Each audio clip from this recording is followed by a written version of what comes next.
Okay.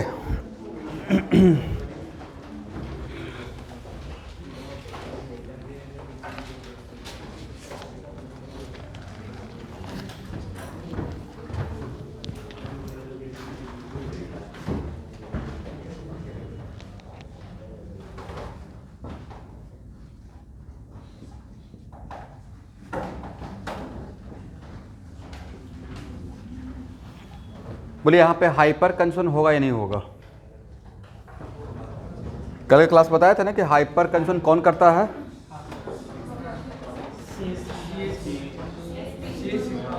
C H sigma of sp3 carbon. Poem की तरह रट जाइए। और किसके साथ करता है? Alkene, alkyne, carbocation, free radical. और किसके साथ नहीं करता है? निगेटिव चार्ज लोन पेयर के बीच में, या हेटेरोटॉमिक पाई बॉन्ड हम लोग कंसीडर नहीं करेंगे। देन लेकिन होने का हाइपर कंजन और सी एच सिग्मा करेगा, उसके लिए कंडीशन क्या है? एडजेसेंट रहना या कंजुगेशन में रहना? कंजुगेशन बोले थे, नॉट एडजेसेंट। क्या बोले थे? तो ये सी एच सिग्मा इस पॉजिटिव चार्ज के साथ कंजुगेशन में है या नहीं है? पढ़ने का हैबिट डालिए, ऐसे पढ़िए, C H sigma single bond positive charge. पढ़िए तो sigma, C H sigma single bond positive charge. इसका मतलब all this 3 hydrogen atom is involve in conjugation with this carbocation. और अगर कोई भी सी एच सिग्मा हाइपर कंजन में पार्टिसिपेट करता है तो इलेक्ट्रॉन का फ्लो कहाँ से स्टार्ट होता है?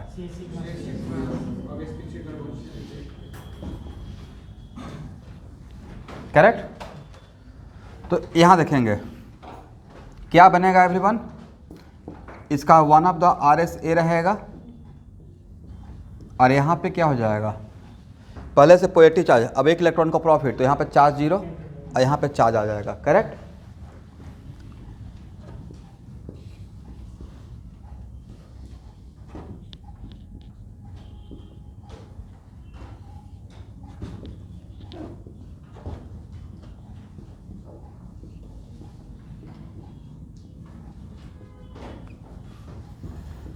ये जस्ट आपको हैबिट डेवलप करवा रहे हैं कि how to draw the no bond resonating structure. Correct है ना?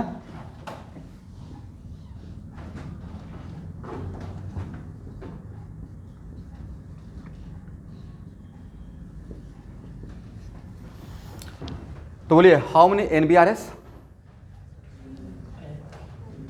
4 ना, एक ओरिजिनल, राइट। तो टोटल नंबर ऑफ NBRS कितना रहेगा? 4 रहेगा। और how to draw the no bond resonance hybrid? जो रिस्पॉन्सिबल रहेगा उसको छोड़कर कौन कौन रिस्पॉन्सिबल है यहाँ पे? और पॉजिटिव चार्ज, तो सी एच सिग्मा को नहीं दिखाएंगे, सिग्मा बॉन्ड को, और पॉजिटिव चार्ज को नहीं दिखाएंगे। करेक्ट।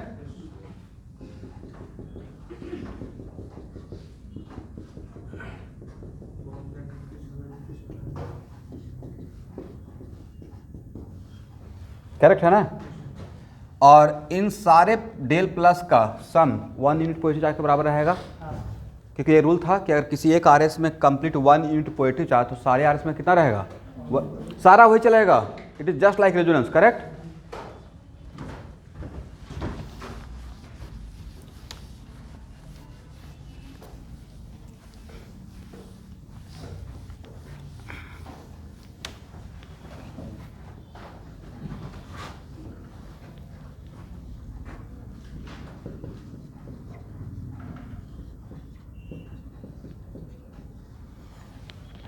बोलिए how many number of hyper conjugable hydrogen atom involve in hyper conjugation with carbocation?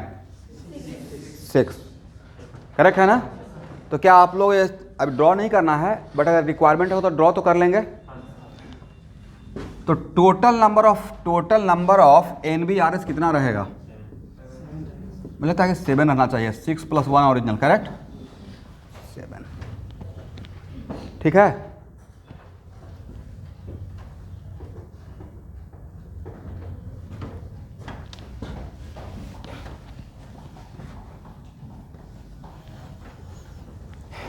एक मिनट स्टूडेंट, यहाँ ध्यान से देखिएगा।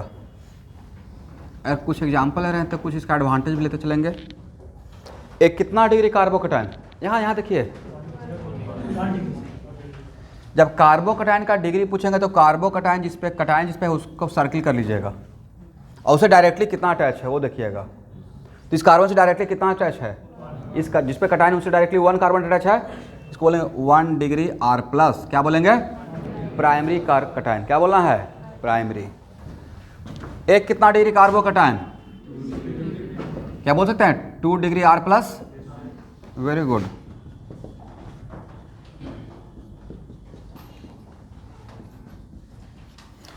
How many number of hyper conjugal hydrogen atom involve in hyper conjugation with this positive charge, 9, पक्का ना। Then how many NBRS, NBRS equal to 10, correct. और एक कितना degree R, 3 degree R plus. एक और एग्जाम्पल लेते हैं। How many number of hyper conjugable hydrogen atom involve in hyper conjugation with this positive charge. तो बोलना है कि no hyper conjugable hydrogen conjugation में है, नहीं है। अच्छा, आपके पास 3 एग्जाम्पल लिया हूँ, 1 A B C, 1 degree 2 degree 3 degree. किसमें नंबर ऑफ हाइपर कंजुगेशन, किसमें कौन सा कार्बोकटायन ज़्यादा हाइपर कंजुगेशन में इन्वॉल्व है, 3 डिग्री। ऐसा क्यों, तो सर 1 डिग्री से 3 डिग्री की तरफ जा रहे हैं तो नंबर ऑफ हाइपर कंजुगेबल बढ़ रहा है। Number of hyper conjugable hydrogen atom decrease हो रहा है या इंक्रीज हो रहा है, इंक्रीज हो रहा है, पक्का ना। Okay, very good.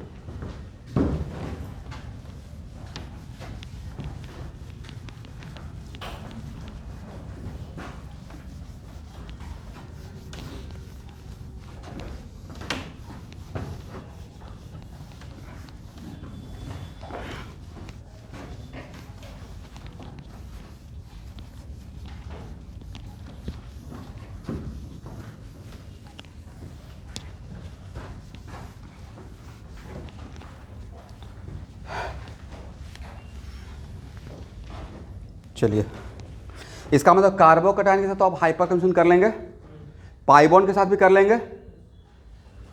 अब किसके साथ, पाई बॉन्ड के साथ हो जाएगा तो पाई बॉन्ड मतलब कौन कौन सा पाई बॉन्ड, अल्कीन का पाई बॉन्ड और अल्काइन का कार्बोकटायन। एक और किसके साथ कर सकता है हाइपर कंजुगेशन, फ्री रेडिकल। भाई ये कितना degree free radical, 1 degree, correct. तो हाउ मेनी हाइपर कंजुगेबल, 3 रहेगा। पहले किसी एक का देख लेते हैं। यहाँ देखिए, एक carbon, it is very important to note that, अगर एक कार्बन पाई बॉन्ड बनाता है किसी के साथ, सिग्मा तो ऑलरेडी बनाए हुए है, राइट। तो अगर इस कार्बन के साथ बॉन्ड बनाता है तो अब दूसरा बॉन्ड तो पाई बॉन्ड बनाएगा, बट इसके पास तो ऑलरेडी एक इलेक्ट्रॉन है। इसको बॉन्ड बनाने के लिए एक का ही तो रिक्वायरमेंट है। यहाँ से कंप्लीट एरो या हाफ एरो। और ऐसे भी NBRS का रेजोनेटिंग स्ट्रक्चर का क्राइटेरिया है कि किसी एक RS में 1 अनपेयर्ड, देन ऑल RS में कितना रहेगा, 1। तो यहाँ पे एक 1 अनपेयर्ड है तो पूरे RS में कितना रहेगा। इसका मतलब भाई यहाँ पे जो ब्रेकेज हो रहा है वो होमोलिटिक ब्रेकेज हो रहा है या हेट्रोलिटिक, पूरा सोच के बोलिएगा।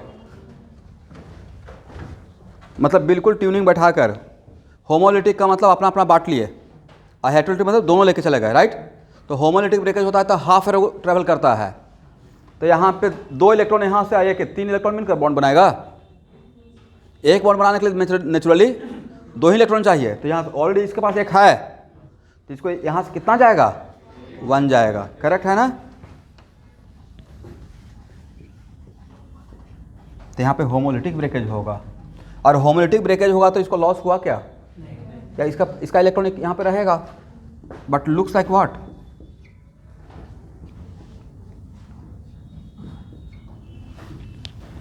ठीक है ना।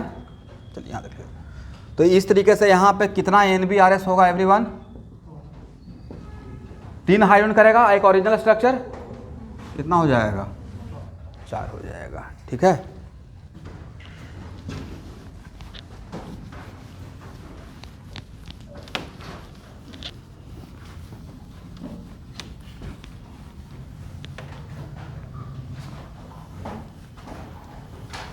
यहाँ देखेंगे, ध्यान से देखते रहिएगा।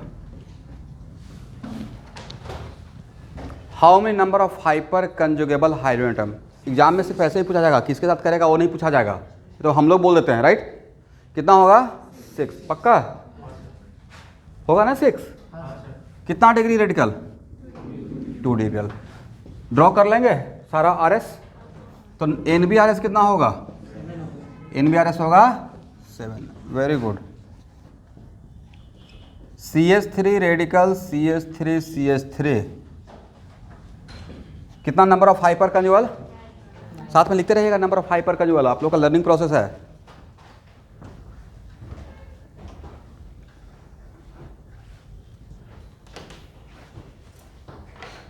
तो NBRS क्या रहेगा, 10 रहेगा, करेक्ट। इसका मतलब है कि similar to carbocation, as degree of free radical increases, number of hyper conjugal hydrogen also increases in general.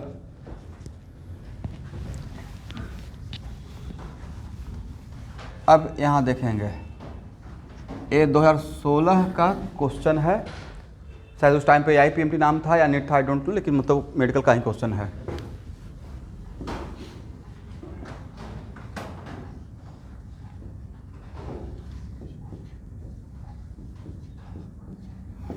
Number of hyper conjugable hydrogen atom, यही क्वेश्चन था।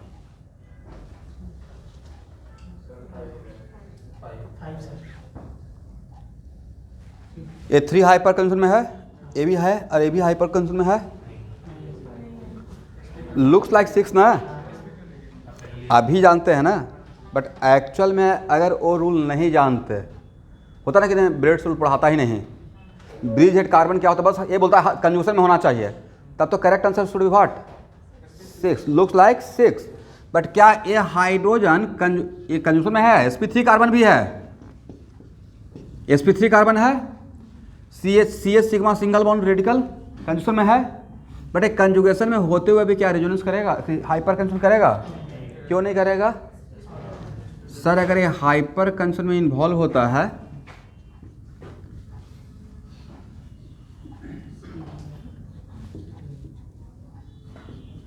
Then this carbon becomes what, जो कि possible है, impossible है। समझ गए, कितना बढ़िया क्वेश्चन सेट कर लिया गया। नंबर ऑफ हाइपर कंजुगेबल, आपको तो लगा बस नंबर ऑफ हाइपर कंजुगेबल पूछा गया है, बस साथ में ब्रिज हेड कार्बन का और ब्रेड सूल का कॉन्सेप्ट पूछ लिया गया। तो आंसर आप लोग क्या दीजिएगा, आंसर 6 या 5, तो एक केयरफुल रहिएगा, ठीक है।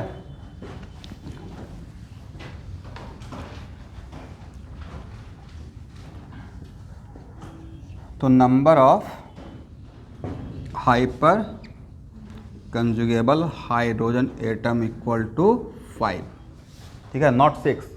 इसका मतलब दिस हाइड्रोजन इज नॉट लिख लीजिएगा, this hydrogen is not hyper conjugable, this hydrogen is not hyper कंजुगेबल।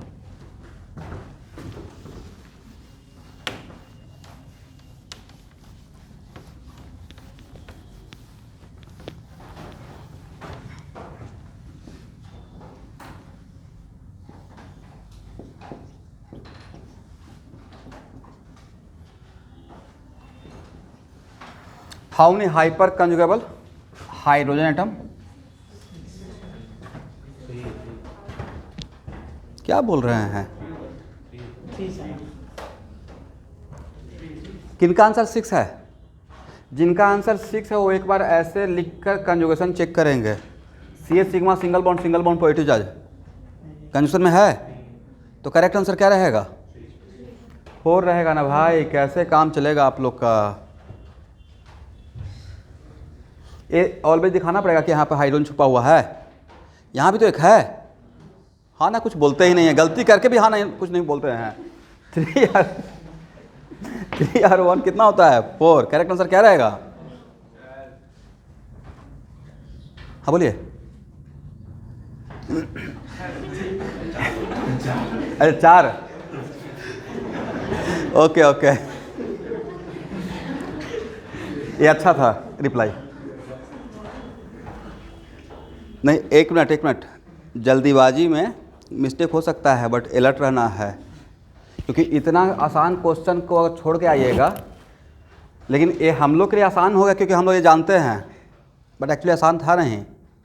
यहाँ पे ये रूल इन्वॉल्व हो गया है। कितने लोग आराम से टाइम लेके वेरिएट्स रूल पढ़ते हैं, बस सिर्फ कार्बोकैटायन देख रहे हैं, राइट।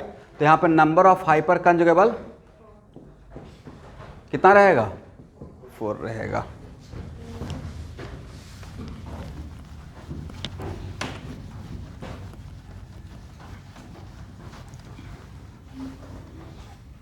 यहाँ देखेंगे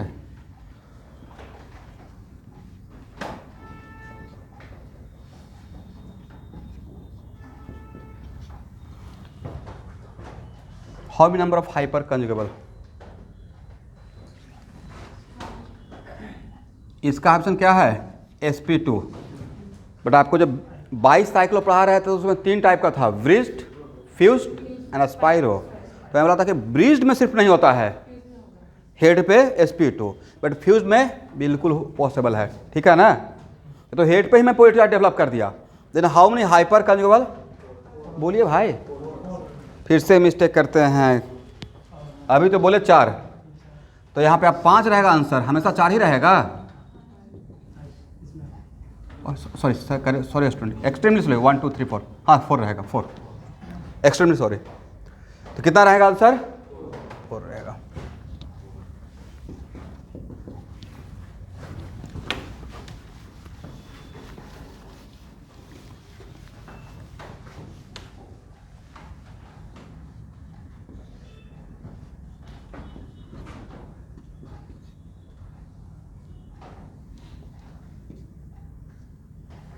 How many number of hyper conjugable hydrogen?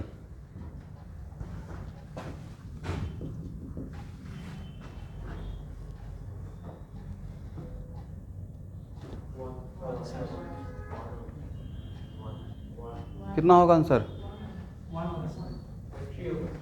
जो भी गलत आंसर देंगे उनको -10 मार्क्स कर लूंगा, डिडक्ट। यहाँ का एक तो पक्का होगा, hyper conjugation does not depend on distance, it is distance independent provided extended conjugation, right. Then how many hyper conjugable hydrogen atom involve in hyper conjugation. अब ये देखिए क्वेश्चन में क्या रहेगा, यहाँ पे 2 चीज़ों को समझिएगा।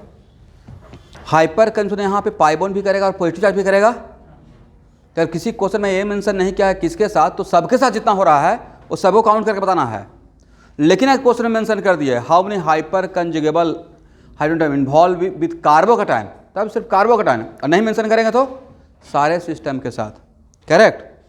अब मैं क्वेश्चन को मॉडिफाई कर रहा हूँ।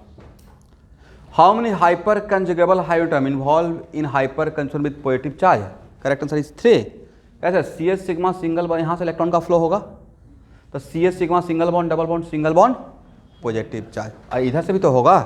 दैट्स व्हाई आंसर क्या रहेगा?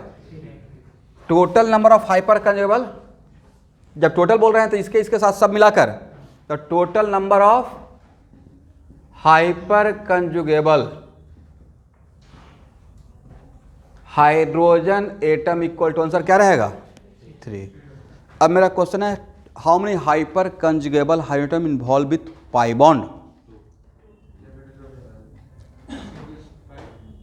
नहीं समझा?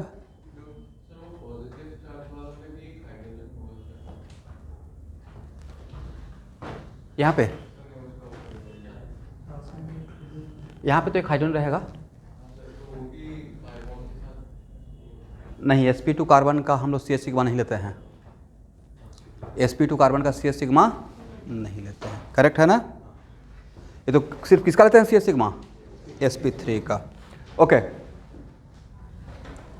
तो how many number of hyper conjugable hydrogen atom involve with pi bond only, ये नहीं रहेगा, CS sigma single bond conjugation break हो गया, करेक्ट। दैट्स व्हाई तब आंसर क्या रहेगा? 2 रहेगा। तो जैसा क्वेश्चन रहेगा वैसा आंसर दीजिएगा, ठीक है।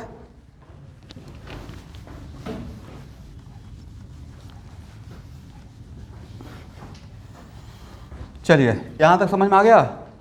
इसका मतलब है कि एक हैबिट तो आपको डेवलप हो गया कि NBRS कैसे ड्रॉ करते हैं। उसमें इलेक्ट्रॉन का फ्लो से मैं क्या सिखा रहा था, how to draw NBRS just like how to draw RS, right. तो ये तो सबसे आसान था, इलेक्ट्रॉन का flow starting from where, CS sigma of sp3 carbon, CS sigma of, अब बाकी 4 के साथ तो ही करना है, एल्कीन के साथ, अल्काइन के साथ, कार्बोकैटायन के साथ और फ्री रेडिकल के साथ हो जाएगा। चलिए अब आंसर दीजिएगा। यहाँ देखिए,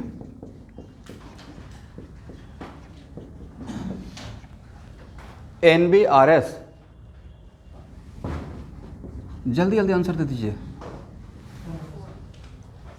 क्या प्रॉब्लम है, आप लोग को नहीं आंसर आ रहा है? 4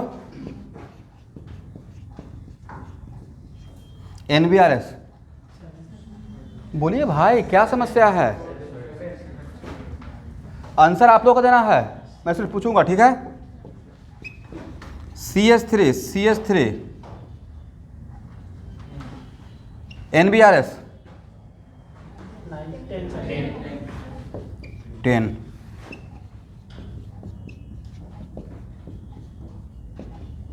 NBRS 30। मोटा मोटी क्या ऑब्जर्व किए, जितना हाइपर कंजुगेबल हाइड्रोजन है उससे एक ज़्यादा क्या है, एक लाइन लिखिए तो, total number of NBRS equal to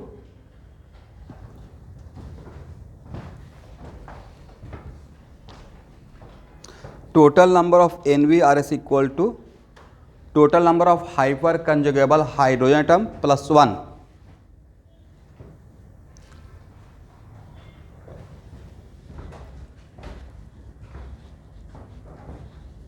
total number of hyper conjugable hydrogen atom plus, so box में कीजिए और एरो ऐसे खींच के लिखिए। बॉक्स में कर लिया इस स्टेटमेंट को और एरो देख लिखिए, also apply your common sense. Arrow देख लिखिए, ऑल्सो अप्लाई व्हाट,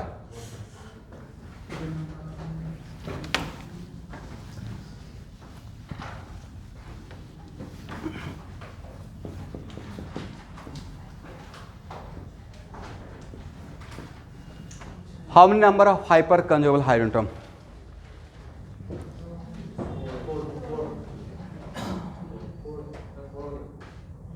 क्या समस्या है भाई आप लोगों के साथ? देन नंबर NBRS ब्रैकेट में एरो तो क्या लिख पाए थे, also apply your common sense. नहीं तो common sense is not common in all people, जो कॉमन सेंस है उसका नाम है IQ लेवल। यस, यहाँ देखिएगा वो जो फार्मूला था only valid for 1 pi bond, वो लिख लीजिएगा, कॉमन सेंस वही था। वो फार्मूला किसके लिए था, जब सारा जितना भी हाइपर कंजुगेबल है वो सिर्फ अगर एक पाई बॉन्ड के साथ इन्वॉल्व रहेगा तब वो फार्मूला वैलिड रहेगा, अदरवाइज। यहाँ देखिए ये जो 4 है, यहाँ देखिएगा ये 4 इसके साथ करेगा, है ना, ये 4 इसके साथ भी तो करेगा, तो इसका वजह से 4 है ना, इसके वजह से 4 8 और एक ओरिजिनल, कितना हो गया 9। तो फार्मूला काम का है ज़्यादा, जब कॉमन सेंस ही अप्लाई करना रहेगा तो मतलब यहाँ पे आपको देखना पड़ेगा। लेकिन वो फार्मूला काम में आएगा जब सिर्फ एक पाई बॉन्ड रहेगा और सारा हाइपर कंजुगेबल सिर्फ पार्टिकुलर 1 पाई बॉन्ड के साथ इन्वॉल्व रहेगा, तो फार्मूला काम करेगा बहुत बढ़िया से। लेकिन जहाँ पे एक से ज़्यादा पाई बॉन्ड रहेगा तो वहाँ पे आपको ड्रॉ करके देखना पड़ेगा, समझ गए? तो इसका मतलब वो फार्मूला कब किसके लिए था, फार्मूला में जो एरो दिए थे उसमें ऐसे एरो देख लिख लीजिएगा, when all these hyper conjugable hydrogen atom involve with only 1 pi bond, तब ये फार्मूला काम करेगा, अदरवाइज आपको काउंट करना पड़ेगा, ठीक है। ओके एवरीवन, तो इन सब का NBRS ड्रॉ कीजिए, रेजोनेंस हाइब्रिड फर्स्ट, सबका NBRS ड्रॉ करें और रेजोनेंस हाइब्रिड भी ड्रॉ करें।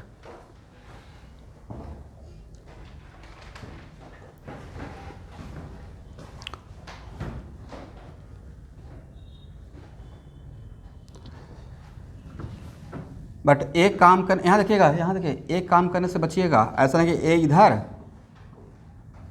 और A इधर, ये हम लोग RS में बचते हैं डबल चार्ज सेपरेशन, पढ़ाए थे ना, डबल चार्ज सेपरेशन नहीं करना है। तो यहाँ पर अगर किसी एक का करते हैं तो बाकी कांस्टेंट रखिए, ठीक है।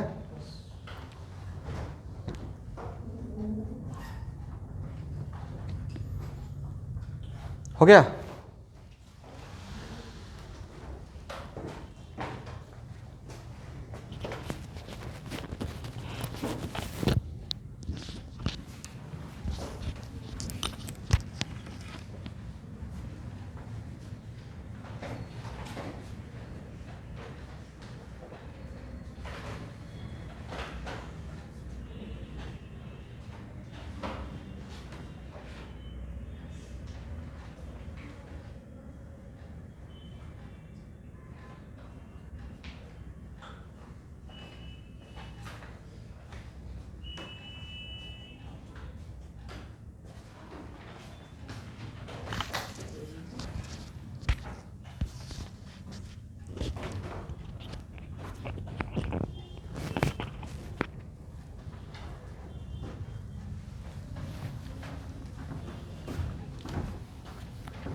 देखिए तो सही है।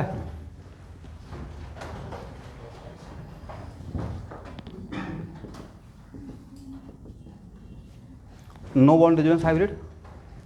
एक बार सब लोग ड्रॉ कर लीजिए, फिर रेजोनेंस हाइब्रिड ड्रॉ कीजिए। देखिए इसके साथ मैच करवाइएगा।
हो गया ना।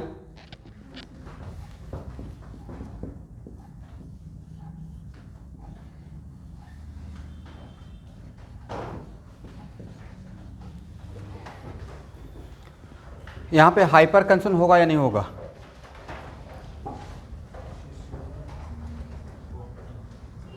कंडीशन क्या था? What the criteria and condition?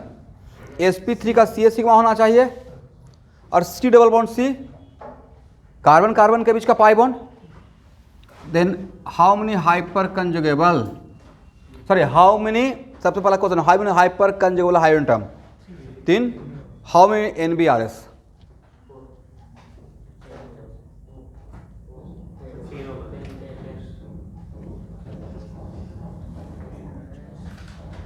Correct answer is 11। Correct answer, एक मैं ड्रॉ कर देता हूं, ठीक है। करेक्ट आंसर रहेगा भाई 11। और डिफ्रेंशिएट करने के लिए मैं इसका नाम H1 H2 H3 दे देता हूं।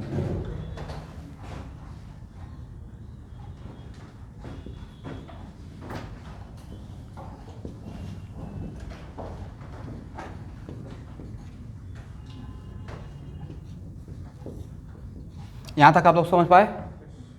ये तो पता है कि एक बार एट ए टाइम मैक्सिमम 2 ही एरो यूज करते हैं।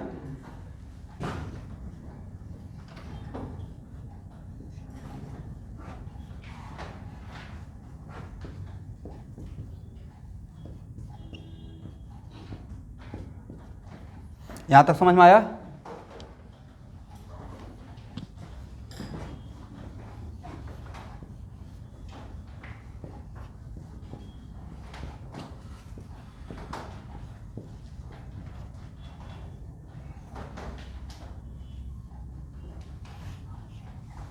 ठीक है ना।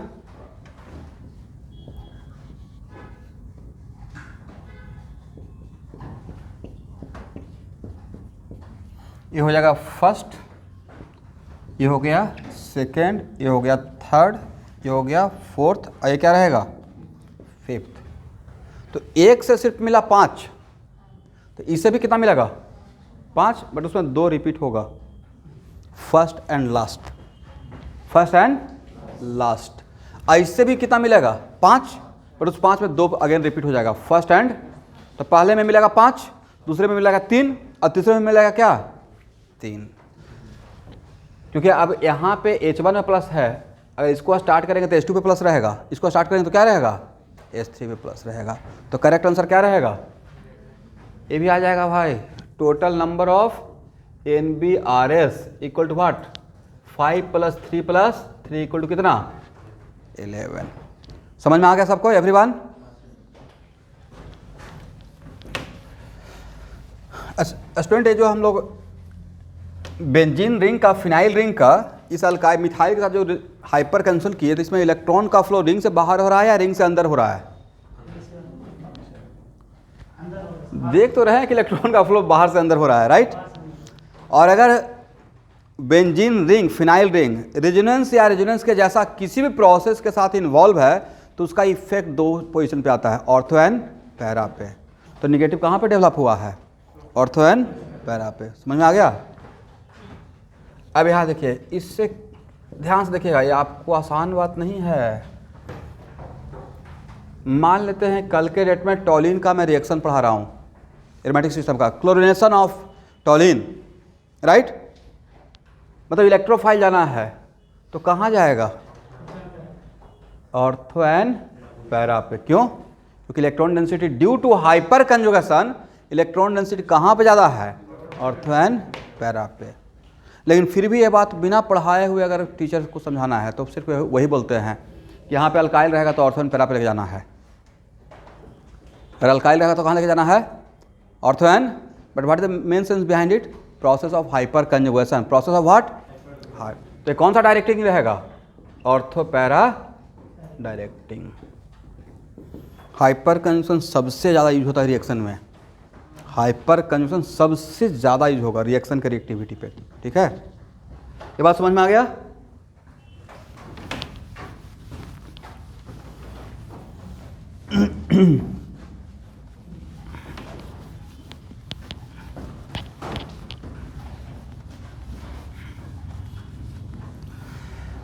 तो मुझे लगता है कि आप लोग इतना कुछ समझ लीजिएगा, मतलब इतना काम आप कैपेबल हैं, कर सकते हैं। पहला काम तो ये कर सकते हैं कि हाइपर कंजुगेशन कौन कौन करता है और किसके साथ करता है, ये बात क्लियर हो गया। एक काउंट कर लेंगे number of hyper conjugable hydrogen atom, वो भी हो जाएगा। अगर रिक्वायरमेंट होगा तो NBRS भी निकाल लीजिएगा, यहाँ तक हो जाएगा। अब यहाँ पे नेक्स्ट चेक करना है कि हाइपर कंजुगेशन कैसा प्रोसेस है, रेजोनेंस के जैसा ही है। Hyper conjugation is what, just like resonance. तो पूरे ऑर्गेनिक केमिस्ट्री में हाइपर कंजुगेशन का जो प्रोसेस है, हाइपर कंजुगेशन कौन करता है, स्टार्ट कहाँ से होता है, अल्काइल ग्रुप कौन करता है, CH sigma of sp3 carbon. तो नीचे नोट करके 3 स्टार देख लिखिएगा। हाइपर कंजुगेशन तो एक सब्स्टिट्यूएंट इफेक्ट है ना, एक मिनट रुकिए। हाइपर इसमें क्या है, सब्स्टिट्यूएंट इफेक्ट में क्या, इफेक्ट का ट्रांसफर, यहाँ देखते रहना है। सब्स्टिट्यूएंट इफेक्ट में किसका ट्रांसफर, इफेक्ट का ट्रांसफर का मतलब इलेक्ट्रॉन का ट्रांसफर, लेने या देने का प्रोसेस, राइट। तो पूरे ऑर्गेनिक केमिस्ट्री में हाइपर कंजुगेशन को हम लोग इलेक्ट्रॉन डोनेटिंग इन नेचर बोलते हैं। क्या बोलते हैं, इलेक्ट्रॉन डोनेटिंग इन, इलेक्ट्रॉन विड्रॉइंग नहीं, इलेक्ट्रॉन लिखिए। Hyper conjugation is electron donating in nature, hyper conjugation is electron donating in nature.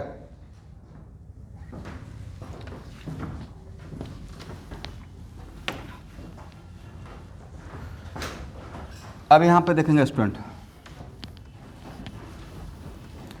बोलिए रेजोनेंस या रेजोनेंस के जैसा कोई प्रोसेस, रेजोनेंस या रेजोनेंस के जैसा कोई भी प्रोसेस है, तो एक्सेप्टर है या डोनर है, इसको चेक करने के लिए हम लोग एक ब्रह्मास्त्र रेडी किए थे। वो क्या था, CH डबल बॉन्ड यहाँ भी इसी को चेक कर लेंगे। यहाँ देखिए यही लगाते थे ना। मान लेते हैं कि मैंने बोला कि देखिए मेरे पास मिथाइल है, और अगर ये मिथाइल हाइपर कंजूशन में इन्वॉल्व होता है तो इलेक्ट्रॉन लेगा या देगा, इसको चेक करने के लिए क्या करना है? यस। अब तब आप इस कॉन्सेप्ट को अप्लाई कर दीजिए, how to draw NBRS, how to draw, और नो बॉन्ड रिजनेटिंग स्ट्रक्चर, मतलब हाइपर कंजूशन का स्ट्रक्चर ड्रॉ करने के लिए मैंने क्या बोला? इलेक्ट्रॉन का फ्लो कहाँ से शुरू होता है? यस, यहाँ से। करेक्ट। इसका मतलब है हाइपर कंजूशन में इलेक्ट्रॉन का फ्लो इस ग्रुप से CS सिग्मा से इसकी तरफ जाएगा। तो इसको क्या बोलें हाइपर कंजूशन में? इलेक्ट्रॉन एक्सेप्टर या इलेक्ट्रॉन डोनर? Electron donor. समझ में आ गया कि इसको बोल रहे हैं पूरे ऑर्गेनिक केमिस्ट्री में? पूरे ऑर्गेनिक केमिस्ट्री में आज को हाइपर कंजूशन को कैसा इफेक्ट मानिएगा? इलेक्ट्रॉन डोनर या एक्सेप्टर? डोनर। यहाँ पे प्रूफ कर दिए। करेक्ट। क्योंकि रेजोनेंस या रेजोनेंस का जैसा कोई भी हो उसमें वो रेजोनेंस या रेजोनेंस का जैसा, तो रेजोनेंस हो गया, रेजोनेंस का जैसा हाइपर कंजूशन। और वहाँ पर ऐसा कोई भी प्रोसेस हो, कोई भी ग्रुप ऐसा शो करता है कैरेक्टर, तो उसको चेक करने का ये सबसे बढ़िया तरीका था। किसके साथ अटैच कर दें? इससे कोई इलेक्ट्रॉन देगा तो डोनर बोलेंगे, लेगा तो एक्सेप्टर बोलेंगे, दोनों करेगा तो दोनों बोलेंगे। राइट। इसका मतलब कंक्लूजन तो जो हम लोग लिखवाए वो बिल्कुल वैलिड है। बट मेरा क्वेश्चन भाई ये है कि ठीक है मिथाइल हाइपर कंजूशन अगर इन्वॉल्व होता है तो इलेक्ट्रॉन डोनेट करेगा, बट इलेक्ट्रॉन डोनेट करने के लिए इसके पास पावर कहाँ से आएगा? इलेक्ट्रॉन आएगा कहाँ से? यहाँ का इलेक्ट्रॉन, यहाँ का इलेक्ट्रॉन, यहाँ का इलेक्ट्रॉन। ओके, इसका मतलब है कि जिस अल्काइल के पास number of hyper conjugable hydrogen ज़्यादा रहेगा उसका इलेक्ट्रॉन डोनेटिंग पावर हाइपर कंजूशन में ज़्यादा होगा। एग्री? इसका मतलब है electron donating power among all alkyl in hyperconjugation directly proportional to what? Number of hyperconjugable hydrogen atom present in that alkyl. Is it right? Correct है ना? एक लिखिए, electron donating power through hyperconjugation, electron donating power through hyperconjugation among alkyl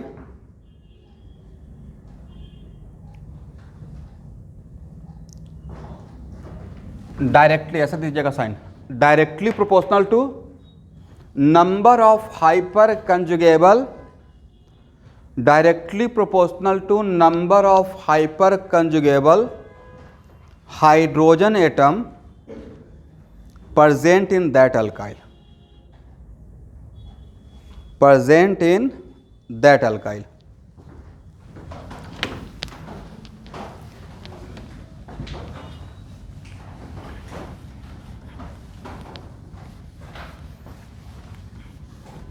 क्या समझ में आ गया? Correct है ना? अब यहां देखेंगे सब लोग, ये क्या है? मिथाइल।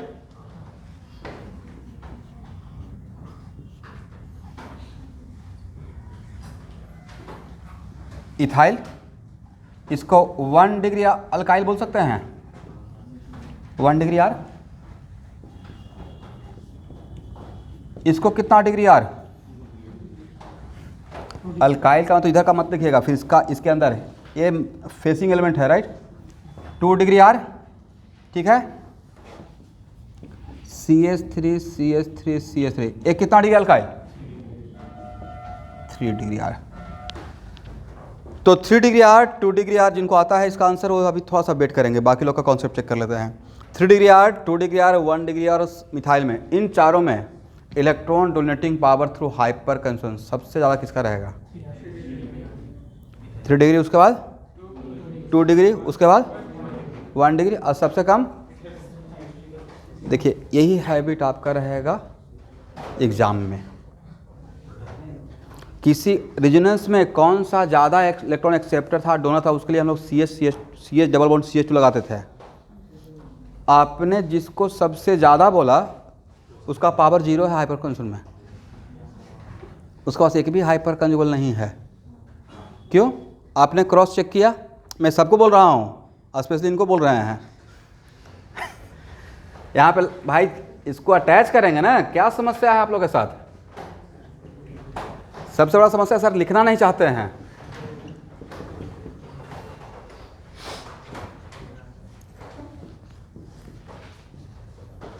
जिस अल्काइल का बात कर रहे हैं उसका चेक तो कर लेंगे कि उसके पास कितना जो हाइड्रोजन है। इतना हम लोग कहानी सुनते हैं, हाथी का दो दांत, खाने का और दिखाने का, राइट। एक होता है खाने का, एक दिखाने का। चलिए अब देखिए कितना हाइपर कंजुगेबल, पढ़िए तो भाई, एकदम बच्चा जैसे आप लोगों को पढ़ाना पड़ता है। हाइपर कंजुगेबल कितना है? 3। इसमें कितना हाइपर कंजुगेबल? 2। इसमें कितना? Looks like 7।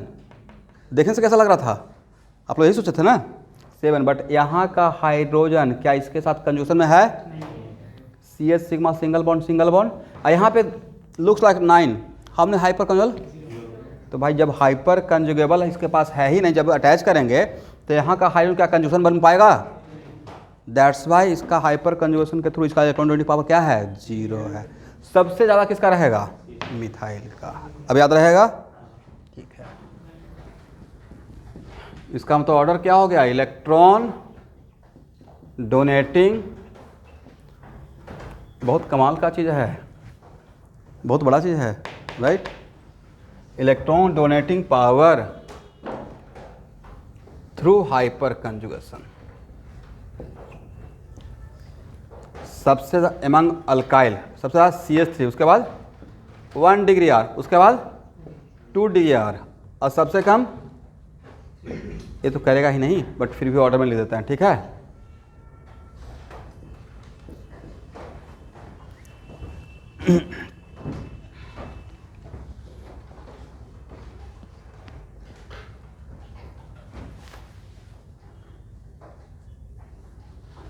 हो गया ना?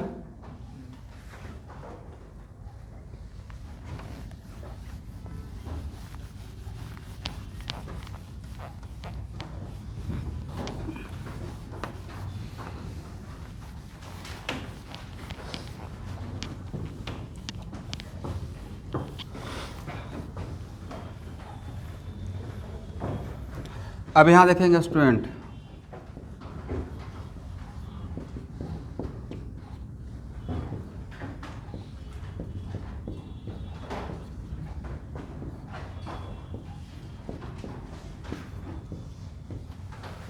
क्वेश्चन पूछा जाएगा electron density in benzene ring.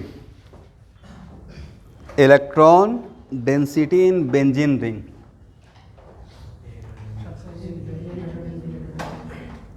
तो अब तो पता है कि हाइपर कंजुगेशन होगा, यहाँ भी होगा। किसका हाई इलेक्ट्रॉन डोनेटिंग पावर ज़्यादा है? तो यहाँ पे इलेक्ट्रॉन बाहर से अंदर ज़्यादा आएगा, यहाँ पे थोड़ा कम आएगा, यहाँ तो आएगा जितना था उतना ही रहेगा। तो electron density in benzene ring का ऑर्डर क्या होगा? A greater than B greater than C। ये है किसका ऑर्डर? लिख लीजिएगा, electron density in benzene ring. Correct है ना? इसी क्वेश्चन को ऐसे घुमा के पूछा जाएगा। यहाँ देखिएगा, reactivity of electrophile towards benzene ring. तो E+ कोई पॉजिटिव चार्ज पार्टिकल है सर्चिंग फॉर व्हाट? इलेक्ट्रॉन। तो जहां पे इलेक्ट्रॉन ज़्यादा रहेगा वहां पे कम जाएगा या वहां पे ज़्यादा अटैक करेगा?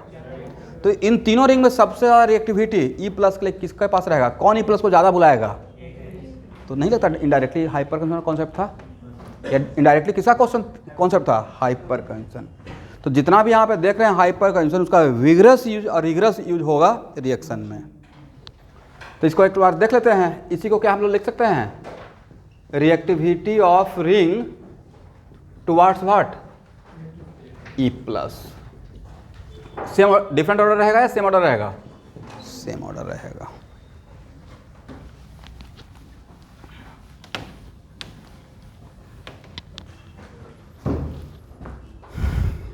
चलिए स्टूडेंट,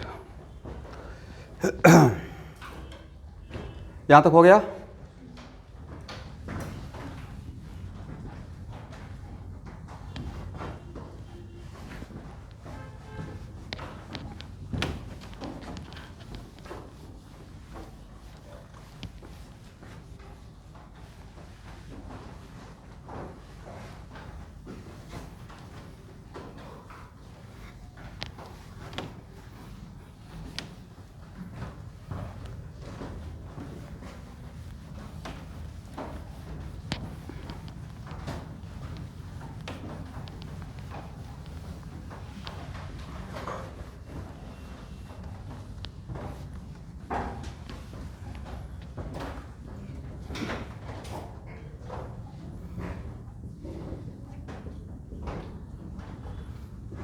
यहाँ देखिए,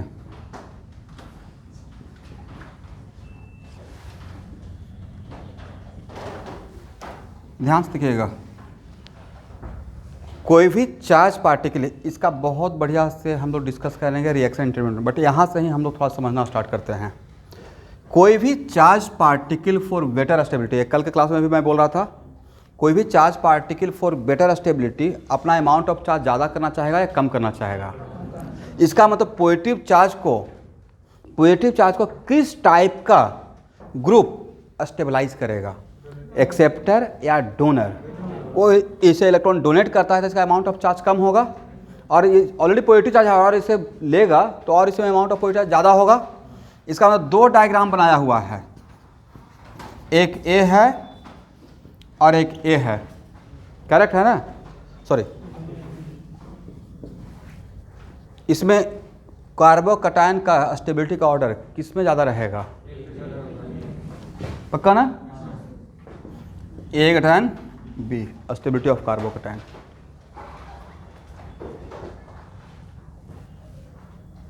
नीचे एक लाइन लैंग्वेज बना लीजिए, any electron donor group increases stability of carbocation, any electron donor group increases stability of carbocation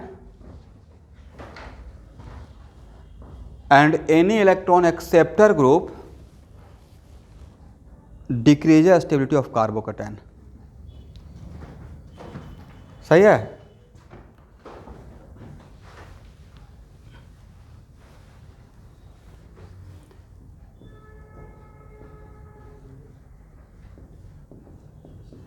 यहाँ देखिए स्टूडेंट, CH3 प्लस, ध्यान से देखिएगा, CH3 CH2 plus, CH3 CH3 and CH3 CH3, एक कितना डिग्री R प्लस? 3 डिग्री। एक कितना degree R plus? एक कितना डिग्री R प्लस? 1 डिग्री। और ये CH3 प्लस, इन चारों कार्बोकैटायन में स्टेबिलिटी ऑफ कार्बोकैटायन का ऑर्डर क्या रहेगा और क्यों रहेगा? क्या होगा और क्यों होगा? यहाँ पे ये सब क्या है? CH3 electron donor through हाइपरकंजन। तो इस कार्बोकैटायन को electron donation through how many hyper conjugable मिल रहा है? 9। हाइपर कंजुगेबल में इलेक्ट्रॉन डोनेशन का पावर किसके पास रहता है? हाइपर कंजुगेबल हाइड्रोजन एटम के पास। तो number of hyper conjugable hydrogen atom अगर ज़्यादा रहेगा तो इलेक्ट्रॉन डोनेटिंग पावर कम रहेगा या ज़्यादा रहेगा? तो यहाँ पे इसको ऐसे पढ़ेंगे, this carbocation stabilize by 9 hyper conjugable hydrogen atom. क्या पढ़ेंगे? This carbocation stabilize by 9 hyper conjugable hydrogen atom. This carbocation stabilize by 6, this carbocation stabilize by, and this one stabilize by 0। इसका मतलब स्टेबिलिटी का ऑर्डर क्या रहेगा? अगर इसको नाम देते हैं A B C and D, तो D cation, C cation, B cation, A, stability of carbocation. What is the main sense behind it? Hyper conjugation. इसके पीछे रीजन क्या था? लिखिए लिखिए लिखिए। तो 3 degree R plus greater than 2 degree R plus, greater than 1 degree R plus, greater than what? CH3 plus. ये general मैंने ऑर्डर दे दिया। Stability of carbocation among degree of carbocation, correct? अब यहाँ एक मिनट यहाँ तक लिख लीजिए सब लोग। भाई ऑर्गेनिक केमिस्ट्री में तो बहुत सारा ऐसा रिएक्शन रहेगा जिसमें कार्बोकैटायन इंटरमीडिएट रहेगा, और वहाँ पे आपको पढ़ाएंगे reactivity of reaction directly proportional to stability of carbocation. एक मिनट यहाँ देखिएगा, बाद में लिखिएगा। इसका मतलब जो भी रिएक्शन जिसमें कार्बोकैटायन बन रहा हो तो उस रिएक्शन का रिएक्टिविटी और कार्बोकैटायन का रिएक्शन का रिएक्टिविटी और कार्बोकैटायन का स्टेबिलिटी अलग सेंस रहेगा या सेम सेंस रहेगा? तो पहला तो एक रिएक्शन मैं बोल रहा हूँ, SN1, नाम सुने होंगे। SN1 में भाई कार्बोकैटायन ही बनता है। क्या बनता है? तो यहाँ पे इनडायरेक्टली ऐसे पूछ लिया जाएगा, इसको लिखिएगा नहीं, जस्ट देख लीजिए।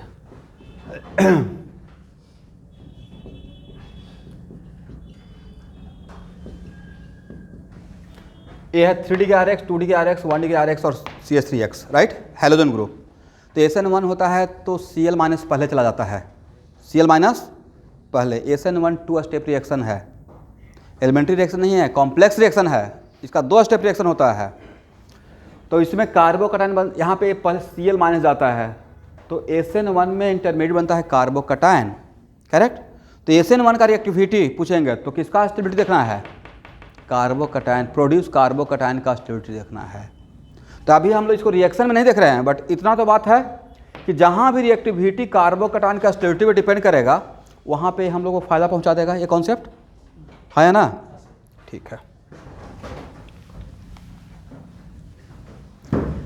इसका मतलब है कि रिएक्शन मैकेनिज्म पे पहले काम नहीं कर सकते हैं without knowing the concept of resonance hyper substituent effect. Substituent effect का पहला ही लाइन तो था, द एटम और group which does not involve in reaction but effect what, reactivity of reaction. तो रिएक्टिविटी कैसे इफेक्ट करेगा, चाहे तो इंटरमीडिएट को स्टेबलाइज करके, नहीं तो डीस्टेबलाइज करके, करेक्ट है।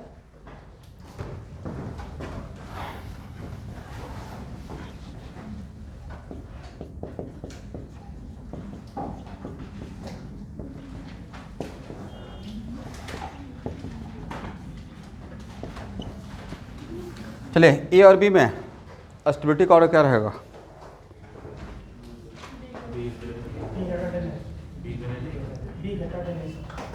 Very good. यहाँ पे कितना हाइपर कंजुगल 5, यहाँ पे कितना 6, B return A, stability of carbocation.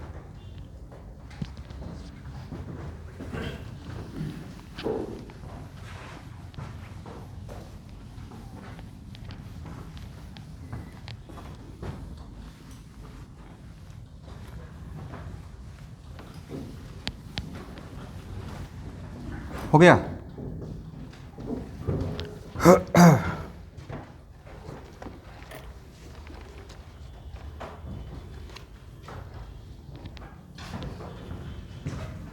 अब थोड़ा सा ब्रीफ कर लेते हैं स्टेबिलिटी ऑफ रेडिकल का, बट इन सब को दोबारा लेकर आऊँगा रिएक्शन इंटरमीडिएट में। बट यहाँ समझे रहिएगा तो वहाँ पे थोड़ा हम लोग ज़्यादा फास्ट हो जाएंगे। CH3 radical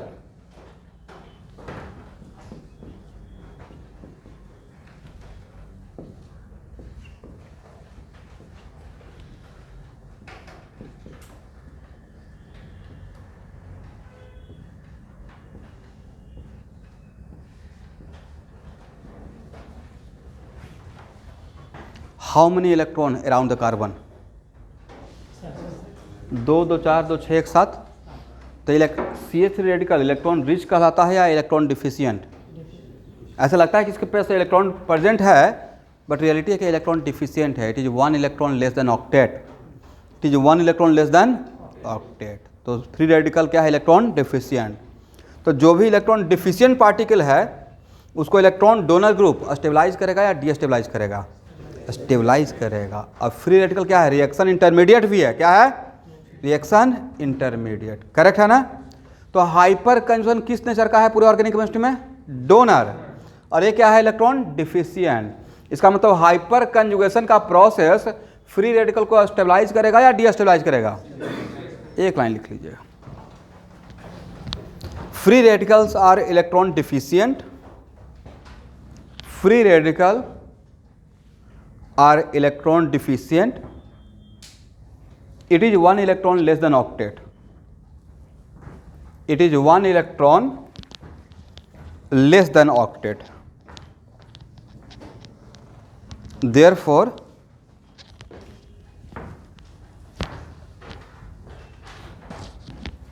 hyperconjugation process also increases the stability of free radical।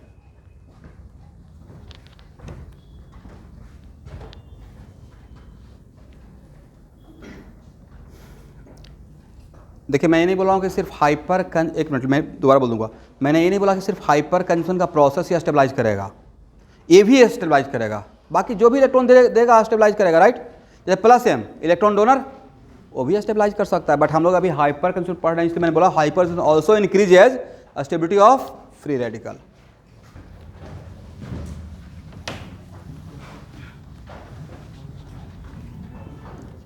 यहाँ देखिए एवरीवन,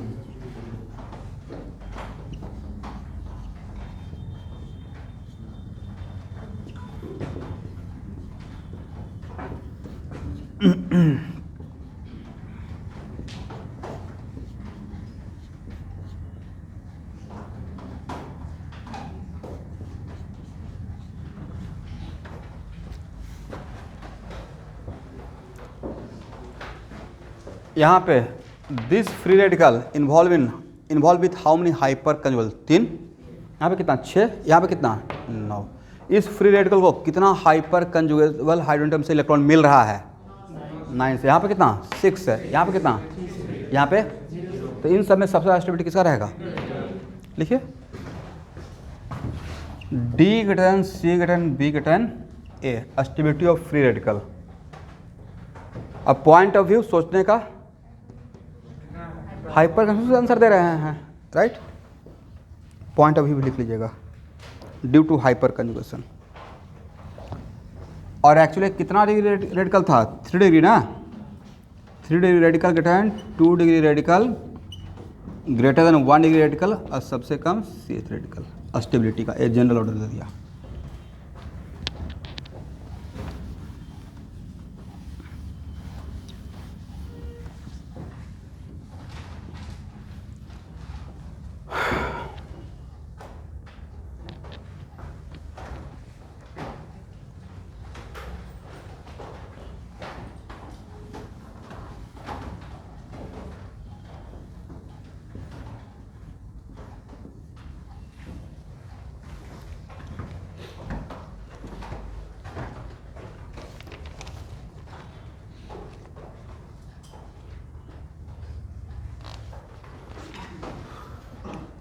अब एक और पॉइंट बनाइए,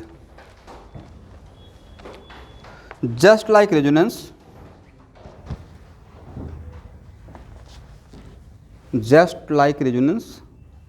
hyper conjugation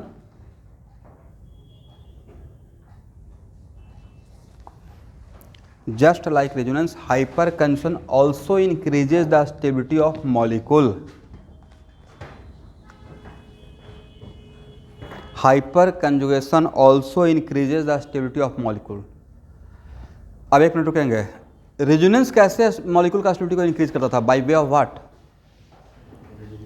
bye way of releasing resonance amount of some amount of energy, that is called resonance energy. तो वैसे ही यहाँ पे क्या लिखवा है, just like resonance hyperconjugation also increases the stability of molecule by way of releasing no bond resonance energy, no bond resonance energy, correct है ना।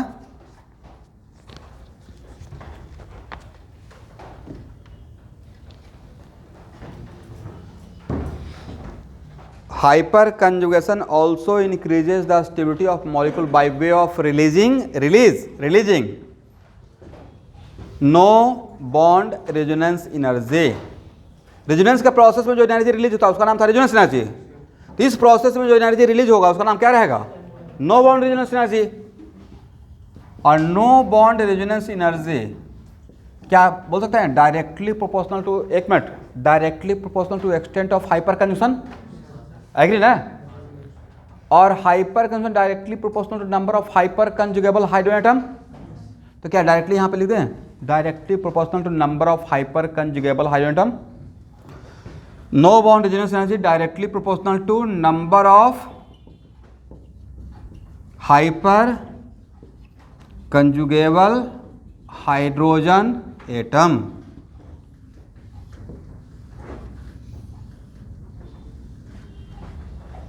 ठीक है,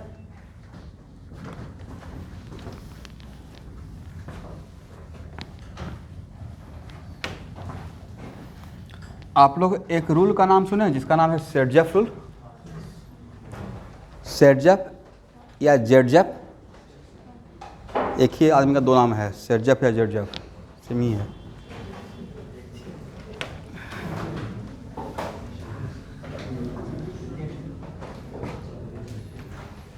अच्छा, जो ऑनलाइन के बच्चे हैं ये बताइए कि आप लोग ऑनलाइन वाले भाई इतना तो एक्सपेक्ट कर सकते हैं, मैं किसी को डाउन नहीं दे रहा हूँ, साहिल सनी भाई एफएस तो जानना पड़ेगा, इतना तो एक्सपेक्ट कर सकते हैं। हाँ, एफके तो जानना पड़ेगा ना भाई थोड़ा बहुत, मतलब आपका उतना फिजिक्स पकड़ नहीं है बट इतना तो होना चाहिए कि हाँ एफके क्या होता है। अब हाँ ना बोलेंगे ही नहीं, बिल्कुल एक्सपेक्टेशन नहीं करें सर, 0 बटा सन्नाटा, एकदम नील मान के चलिए। हम लोग कमाल किए हैं कोरोना में। कॉन्सेप्ट दिमाग से उड़ गया है। अपने कदम जूनियर को गाइड कीजिएगा। ड्रॉप देना खराब बात नहीं है, लेकिन 11th-12th में भी पढ़ते रहो, पढ़े रहोगे तब ज़्यादा अच्छा रहेगा। नहीं, जो 11th-12th थोड़ा थोड़ा भी पढ़े रहेगा, मोमेंटम बनाए रखेगा, तब तो बेटर रहेगा तैयारी। ड्रॉप देना बिल्कुल ख़राब बात नहीं है। मैं भी ड्रॉप दिया, वो ख़राब बात कहाँ रहा, उसका रिजल्ट बहुत फ्रूटफुल हुआ। बट डायरेक्टली सपोज कीजिए कि अब सबसे नहीं ख़राब बात ये होता है कि मतलब साइंस लियो भाई, 10th के बाद 11th में गए हो और तैयारी अगर करना चाहते हो मेडिकल का, तो उस लेवल तक आज के डेट में इतना गूगल है, इतना कुछ है, पता तो हो जाना चाहिए कि तैयारी का लेवल क्या है। ऐसा नहीं कि कोई बोल दिया कि अच्छा बायोलॉजी में एनसीईआरटी देख लेना तो अच्छा फिजिक्स में भी देख लेंगे, केमिस्ट्री में भी एनसीईआरटी ही देख लेंगे, काम बिल्कुल नहीं चलेगा। है कहाँ पे हाइपर कंजम्पशन केमिस्ट्री में? रेजोनेंस तो एक पैराग्राफ है, देखते रहिए रेजोनेंस, बेंजीन का एक पैराग्राफ है ना, उतना से काम चलेगा? नहीं चलेगा। इसलिए बोलने और करने में आसमान ज़मीन का डिफरेंस है। या फिजिक्स में ठीक है, उसका प्रॉब्लम का कलेक्शन अच्छा है पीछे में एनसीईआरटी में फिजिक्स में, बट थ्योरी उस लेवल का है क्या?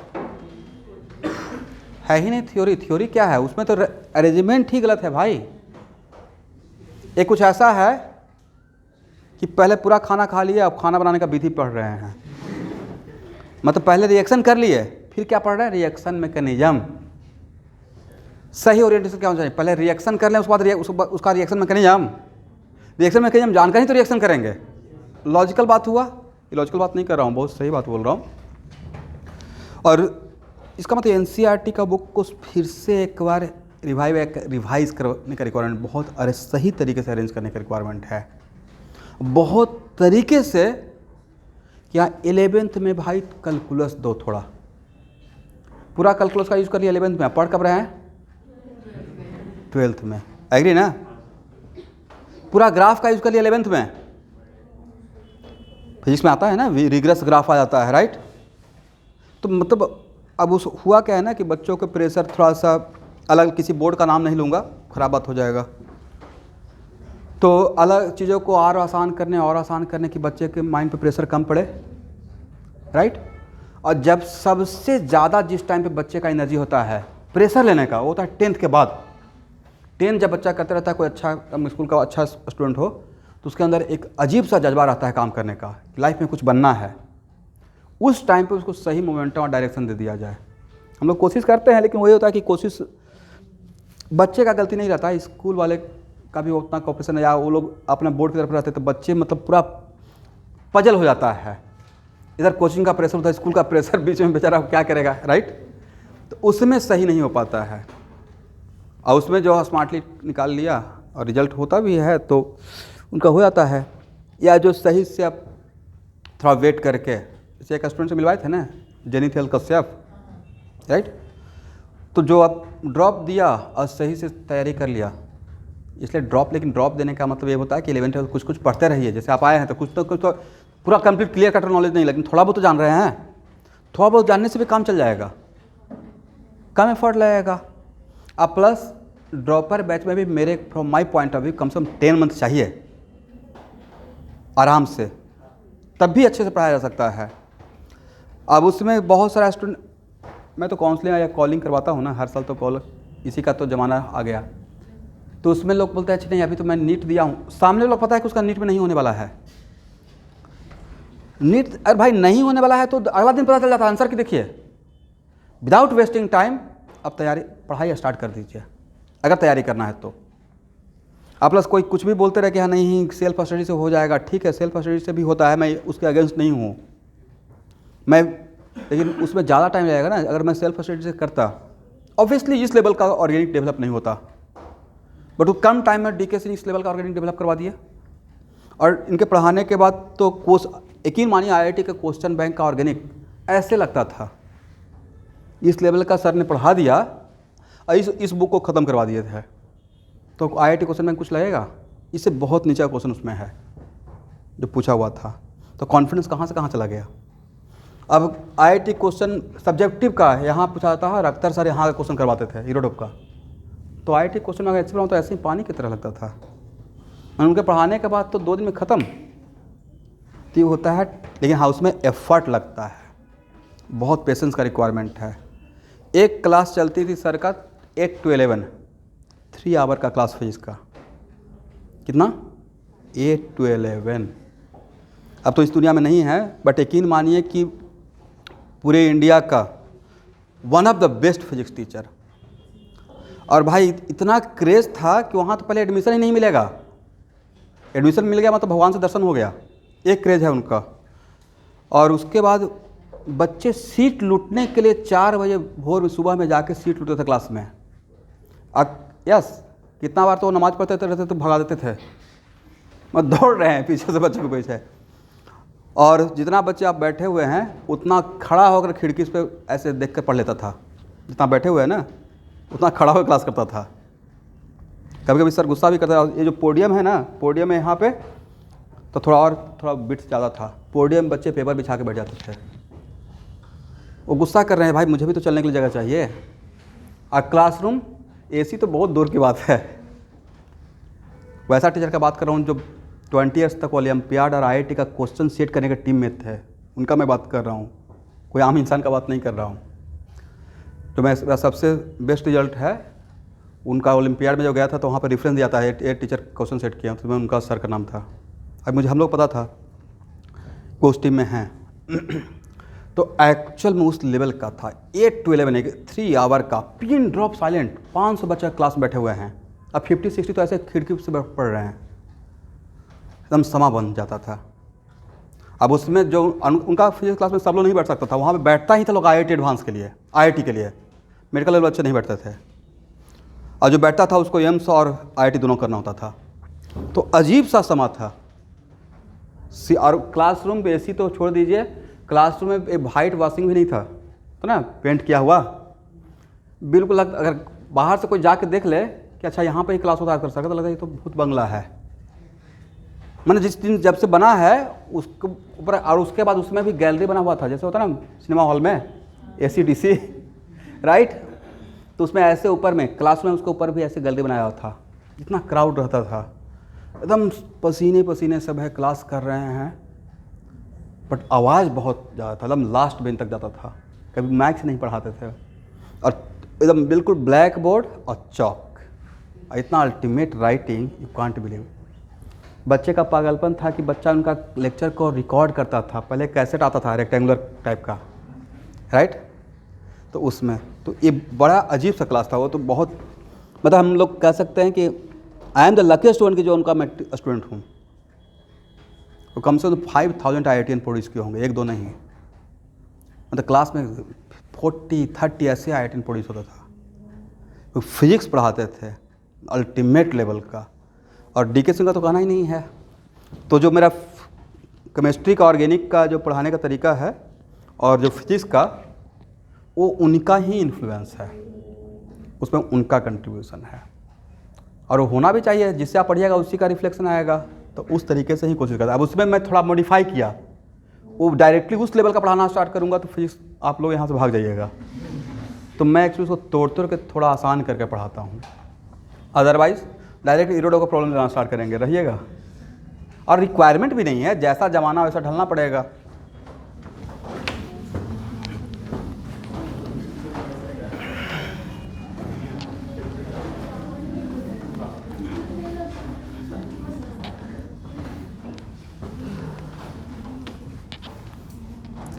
कैसे नहीं क्रेज आ रहा है। अब तो देखिए आसाम से भी UPSC हो रहा है, तो ऐसे ही धीरे धीरे तो डेवलप होगा। बिहार से इतने बच्चे UPSC करते हैं, तो एक्चुअल में माहौल क्रिएट करना पड़ता है। वो माहौल क्रिएट कर रहे हैं तो टाइम लगेगा, अचानक से नहीं होगा। इसमें 10-15 साल और लगेगा, तब जाकर सबको पता हो जाएगा कि 10th के बाद कैसे तैयारी करना है। गाँव तक के बात पहुँच जाएगा। अभी थोड़ा सा जो थोड़ा पहुँच पा रहा है, राइट। क्रैश कोर्स कर रहे हैं, ये कर रहे हैं, ड्रॉपर बैच चल रहा है। धीरे धीरे करके 10 साल में सब कुछ पता हो जाएगा, तैयारी कैसे करना है। अतः यहाँ के बच्चे भी रेलवे हो, बैंकिंग हो, IIT हो, कैट हो, UPSC हो, सब में अपना सीट लेना स्टार्ट कर देंगे और डिजर्व कर देंगे। कम से कम 20 लोग यहाँ से करना चाहिए UPSC। अब पहले IAS का, जब मैं 2010 का बात कर रहा हूँ, एक भी IAS का कोचिंग नहीं था। अब कुछ 2-3 तो हुआ, धीरे धीरे करके बढ़ेगा। पहले क्या करना था, डायरेक्ट दिल्ली जाइए। हालांकि जाना भी चाहिए, जहाँ पे अच्छा माहौल है, जिस चीज़ का तैयारी का वहाँ पे ही जाइए। इसमें क्या बोलता हूँ, बाहर के बच्चे बिल्कुल वहाँ पे गांव में या आसपास में लोकल जगह पे मत रहिए।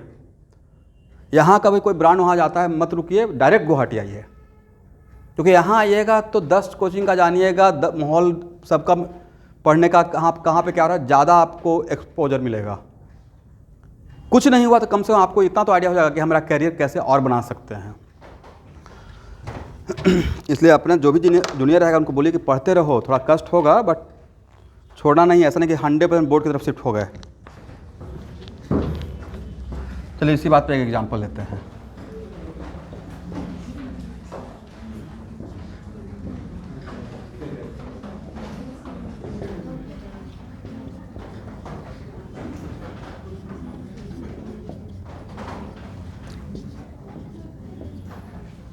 बोलिए, नो बॉन्ड रेजोनेंस एनर्जी का ऑर्डर क्या रहेगा?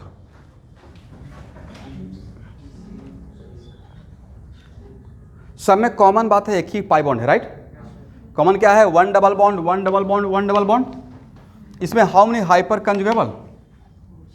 4। 2 यहाँ 2 यहाँ, तो यहाँ पे 4 हाइपर कंजुगेबल। यहाँ पे कितना हाइपर कंजुगेबल? 3 3 6 2 8 2 10। यहाँ पे कितना? 2 3 2 5 और 2 7। तो resonance, no bond resonance energy का ऑर्डर क्या हो जाएगा? नो बॉन्ड रेजोनेंस एनर्जी का ऑर्डर हो जाएगा B greater C greater A। Correct? अब यहाँ बताइए,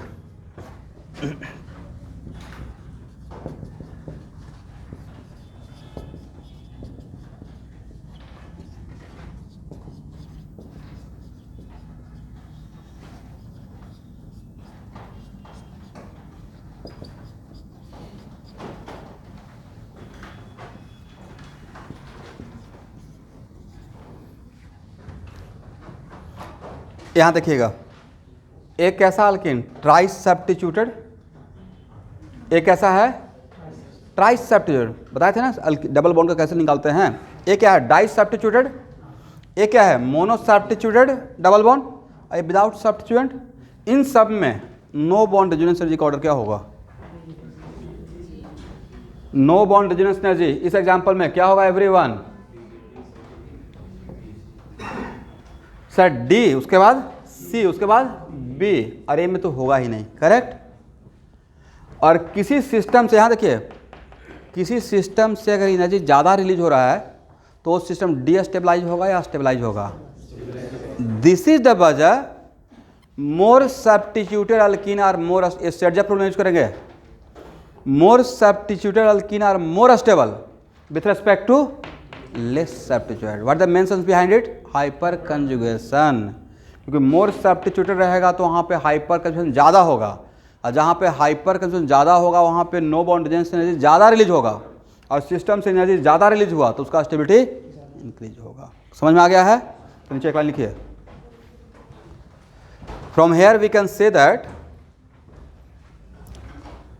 मोर substituted alkene are more stable. From here we can say that more substituted alkene are more stable with respect to less substituted alkene. Reason explain करना पड़ेगा या आप लोग को समझ में आ गया है? समझ में आ गया ना एवरीवन? ठीक है।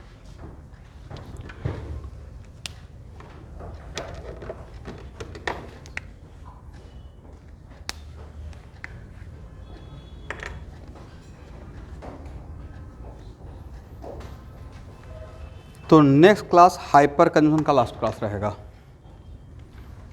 आज के इतना।